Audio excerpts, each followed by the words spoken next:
Good morning students. आज हम बात करेंगे calculations involving unit cell dimensions के देखते हुए कैलकुलेशन करना है। जैसे मान लो डेंसिटी निकालना है किसी यूनिट सेल का, तो डेंसिटी का मतलब मास अपन वॉल्यूम, तो उसकी डेंसिटी जो है निकाली जाएगी।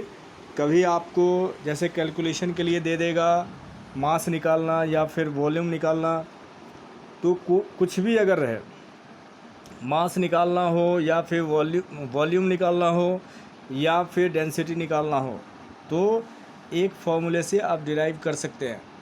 देखिए, सबसे पहले from the unit cell dimensions it is possible to calculate the volume of the unit cell. Dimensions के आधार पे, जैसे लेंथ, ब्रेड्थ या हाइट है, तो उसके अकॉर्डिंग आप जो है उसकी वॉल्यूम निकाल सकते हैं। Knowing the density of the metal, जैसा कि आप जानते हैं मेटल की डेंसिटी क्या होता है। We can calculate the mass of the atom in the unit cell. सबसे पहले मास एक तरह से यूनिट मतलब वेट हो गया, तो we can calculate the mass of the atom in the unit cell. सबसे पहले फिर मास आपको पता होना चाहिए। The determination of the mass of a single atom gives an accurate method of determination of Avogadro's constant. Avogadro's constant के आधार पे आप डिटरमाइन कर सकते हैं। Suppose edge length of the unit cell of a cubic crystal. अगर मान लो as length जो है दिया हुआ है, determined by X ray डिफ्रैक्शंस is a मान लें, और डी जो है the density of the solid substance का डी डेंसिटी है, and M the molar mass, और मोलर मास एम होगा। In case of cubic crystal के केस में volume of a unit cell A यानी ए क्यूब हो जाएगा। Mass of the unit cell, number of atoms in unit cell, कितने number of unit cell में कितने number of atoms हैं, into mass of each atom.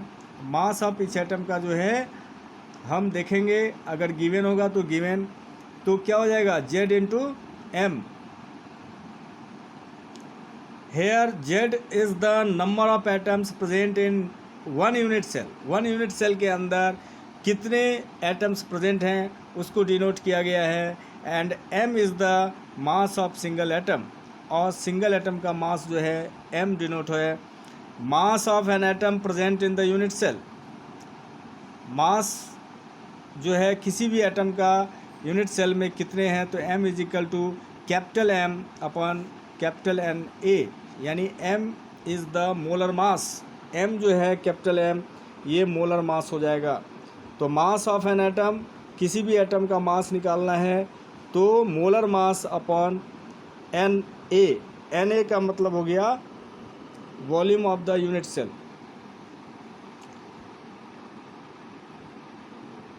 अब देखिए, तो m is molar mass, therefore density of the unit cell, density निकालना है तो mass of unit cell upon volume of unit cell. तो मास ऑफ यूनिट सेल हो गया Zm, ठीक है। उसके बाद volume of the unit cell a cube, और इसको अगर हम Zm तो रहेगा ही, उसके बाद ए क्यूब के जगह पे ए क्यूब इंटू Na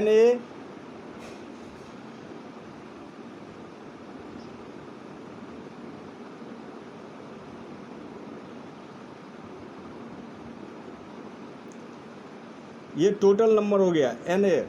उसके बाद D निकालना है, तो D is equal to density मतलब ये D से डिनोट करेंगे, तो D is equal to Zm upon a cube Na।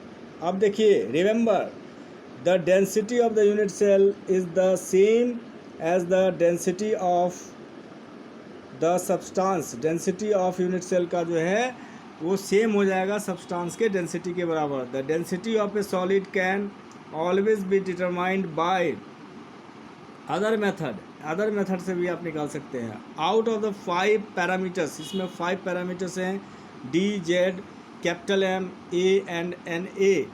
If any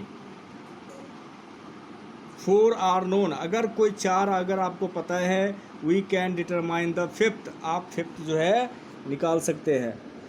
तो यहाँ पे ये ध्यान देना है, m के जगह पे जो मास है, मास ऑफ एन एटम, एक एटम का मास निकालने के लिए m/Na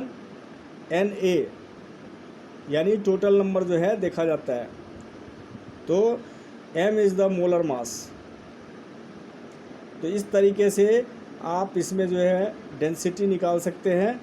अब देखिए यहाँ पे जो है कुछ एग्जाम्पल दिया हुआ है 1.3, इसको करना है अच्छे ढंग से, जो है इसको बना के देखना। उसके बाद जो है फिर जो है वॉल्यूम निकालना है, तो मास अपन डेंसिटी हो जाएगा। तो ये आप न्यूमेरिकल करेंगे, ठीक है। ये सब क्वेश्चन सब जो है एक बार देखिए, ठीक है। तो बच्चों आज के क्लास में बस इतना ही। आप जो है न्यूमेरिकल पे ध्यान देंगे, और कोई डाउट हो तो बताइएगा। Okay, thank you.